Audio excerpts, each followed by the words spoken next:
how do you recall working with Dr. Singh? Because you had worked with him at a particular point of time when the entire, the government was being run by Dr. Singh. There was a, strain of, nuclear deal.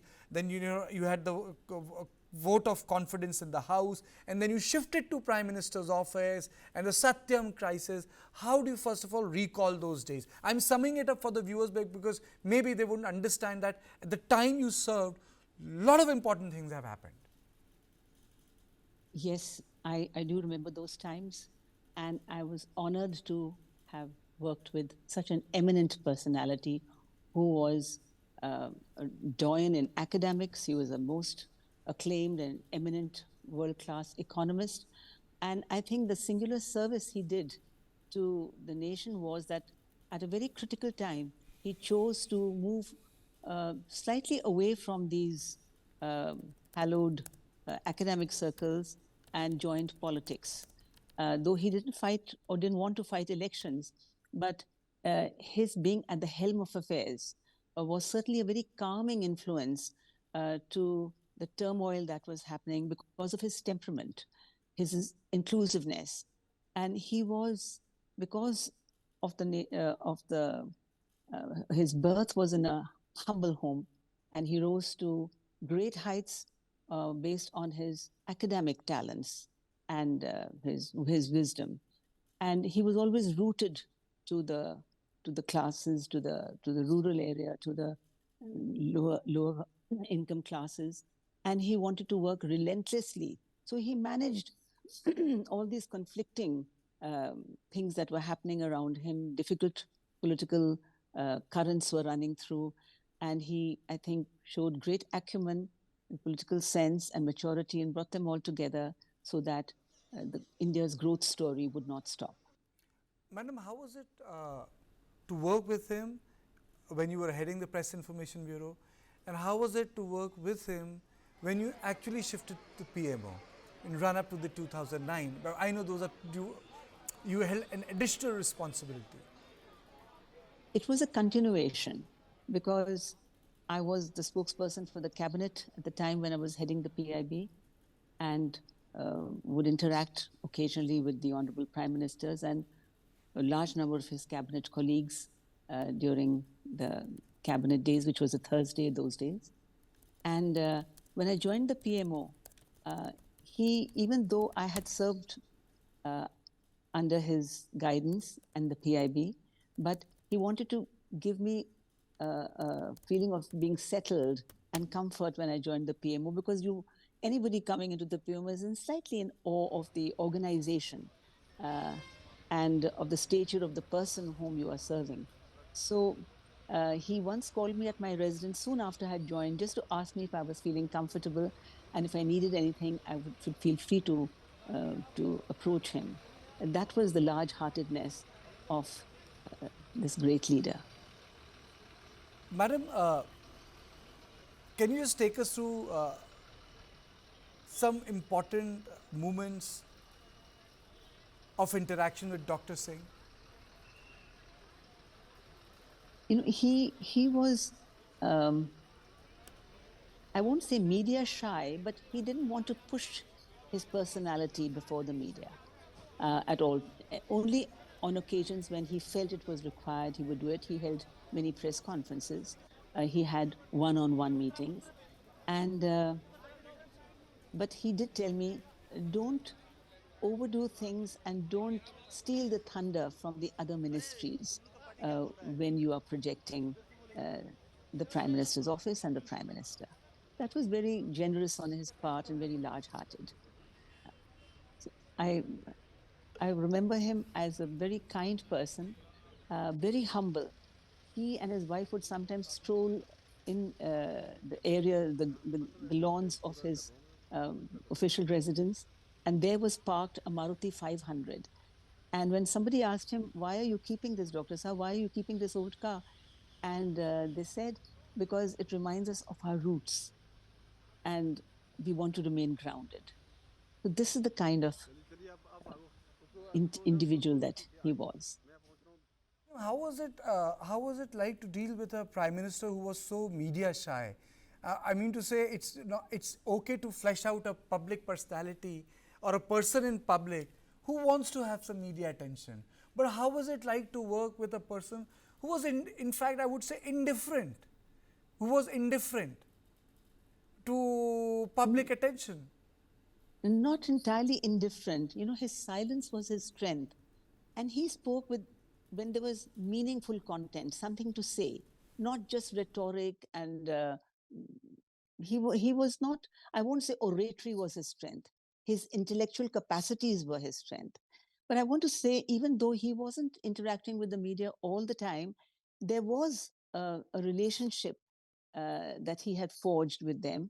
And I do remember that in 2009, in January, when Dr. Manmohan Singh went through the redo heart surgery, um, it was in January, and the elections were in May, and preparations had begun in March, and the opposition parties were traveling, the other leaders, whereas Dr. Singh's health did not permit him to do that much traveling. And I was interacting with some very senior journalists, and they asked me, so how many kilometers has Dr. Manmohan Singh traveled? And they rattled off some huge figures in terms of kilometers that other leaders had moved around this vast nation. And I said, don't you think it's a little unfair to compare kilometers? Um, because that would put him to a disadvantage if you only talk about distances. So I don't think you would be fair to the prime minister if you would do an interview of that kind or project this kind of angle. And you know, you'll be surprised, nobody carried these kind of negative stories. They had such a remarkable, the relationship. It may have been an unsaid relationship, but there was a connection with the media. What was he? What was he like in person in terms of his daily schedule? And you know, I'm also joined by Mr. K.V. Prasad, who interacted with you while covering the government. Mr. Prasad, do you have a do you have a question for Madam Sandhu? I'm sure if I don't allow you, you will hold this against me. No, no, no, not certainly not on a day like this when we are recalling one of the softest prime ministers of this country, a man who was a person of few words. And I mean, as I said, my interactions with him became much before he became the prime minister of this country, and reduced after he became the prime minister, obviously, because Mr. Prasad, I'm asking, do you want to ask a question to Madam Sandhu? No, I just wanted to ask one particular issue, because that criticality, which I just mentioned before she joined us on this group, is when the surgery was happening, a lot of attention was riveted on Dr. Manmohan Singh and his health and others, and you were handling the critical communication portion. I mean, would you recall as a communication professional, I mean, how are you torn between what was required to be told and what the nation was required to be given that comfort, and certain things that had to be kept out of public domain? Yes, you're right. You've pointed out a very, very difficult time and a very critical time. The surgery was meant to be over in 2-3 hours, but it went on for almost 10 hours. Now, it was not like a health bulletin where you keep coming out and giving one or two liners. It was a very complicated redo heart surgery. And it was not known how long it would continue, because the doctors were inside doing their work. But I did realize immediately that it's not right to keep the people of the country waiting with the silence. So every hour or so, I would come before the media and through them speak to the people and reassure them that the surgery was going well, and that it was a complicated surgery and required more time than which we perhaps thought it would. Because I felt that if I don't keep conveying that something about the health and the operation procedures that were going on, then people would go down to speculations. It is natural to fill media space, and sometimes it is not filled entirely with 100% truth. There are some opinions that are projected which may not be absolutely correct at such a critical juncture. So I was conscious that I had to fill in this space with comforting words, but with correct information, not anything speculative. The idea was to move speculation aside and keep talking about actually what was happening, which was comforting for the others, for the nation who was waiting with bated breath to know the outcome of the critical surgery. You headed the PIB. When he took over as the Prime Minister.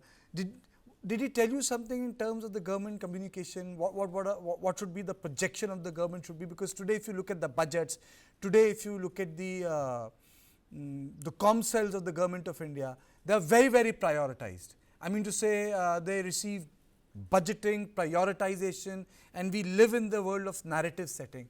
Did you ever feel that pressure from Dr. Singh?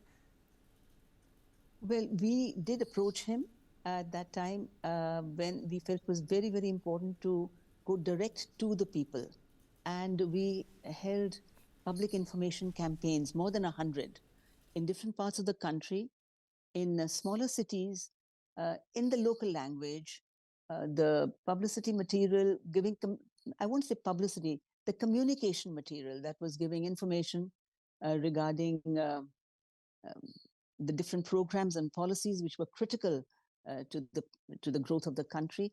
They were translated in all the languages, regional languages, and these public information campaigns brought together people from different political beliefs and the common man and the beneficiaries of these programs together in a very festive kind of atmosphere where people could enjoy this communication outreach. Madam, when the Satyam crisis had taken place, what did you expect? There was a lot of pressure. What will the government do? And that was the first crisis which was dealing with this sort of a meltdown. What did you?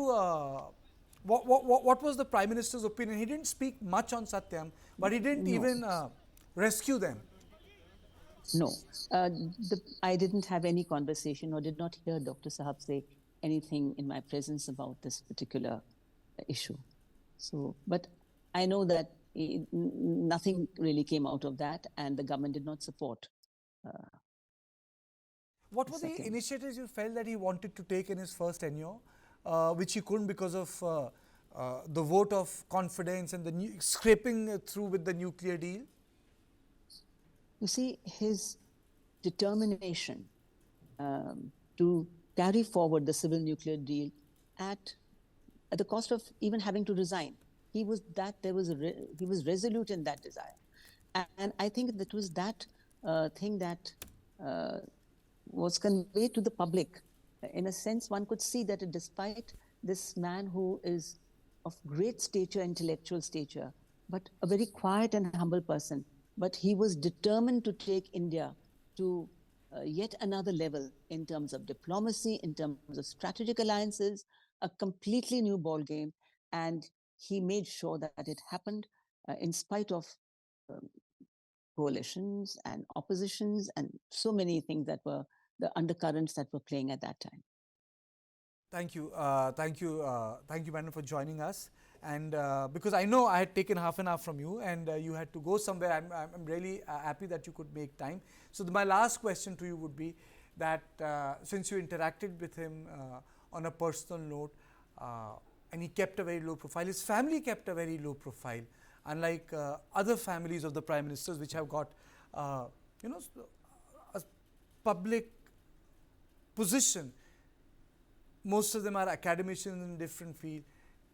Is his humble social origin kept the entire ecosystem of family apart? Yes. No, he was very, very proud of his daughters. And this great person who was a man of few words, but one always saw a twinkle in his eye and a great sense of pride when he spoke about the achievements of his daughters and the fields in which they were working, undoubtedly. Oh. He was a great family man. He was a great family man. I want to simply say one more thing. Well, so many things have been said about him, but I think the fact that he started Aadhaar and the impact that it is having today on the lives of millions and millions of middle class people and the weaker sections, economically weaker sections, right from passport in 10 days to, the direct social benefits that are being given to the, like LPG and so on, driving licenses, digital life certificates for pensioners. The SEBI accepts the Aadhaar for investing in stock market. The fact that it's touched everyone's life and made life easier for them. And through the liberalization reforms that he undertook, he unleashed growth in the Indian economy and created this huge middle class.